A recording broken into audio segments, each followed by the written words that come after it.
चढ़ली जवानी तोरी झड़ जाई रे, झड़ जाई रे, जिला बेतिया के किला भीतर जाई रे। काहे करेले तबाही रे, तोरा बातों में सारा बुझाई रे, चले भीतर बाटे सुराही रे।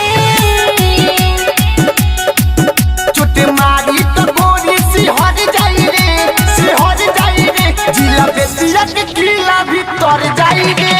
चढ़ली जवानी तोरी झड़ जाई रे, झड़ जाई रे, जिला बेतिया के किला भीतर जाई रे।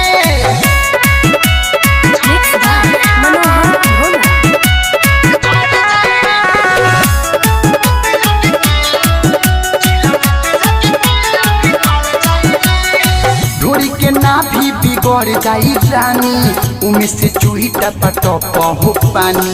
ए बाबू तोहरा के हम जाना तानी, काहेला तोरा तोरा तू छेड़े खाने हो जवन का सिर तू हर छितर जाई रे, छितर जाई रे, जिला बेतिया के किला भीतर जाई रे। चढ़ली जवानी तोरी झड़ जाई रे, झड़ जाई रे, जिला बेतिया के किला भीतर जाई रे।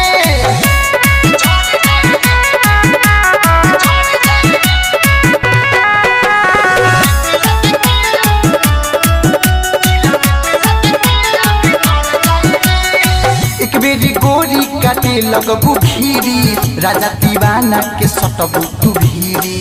हमर जवानी भइल बना फिरी, भोला मनोहर रखत नींधीरी।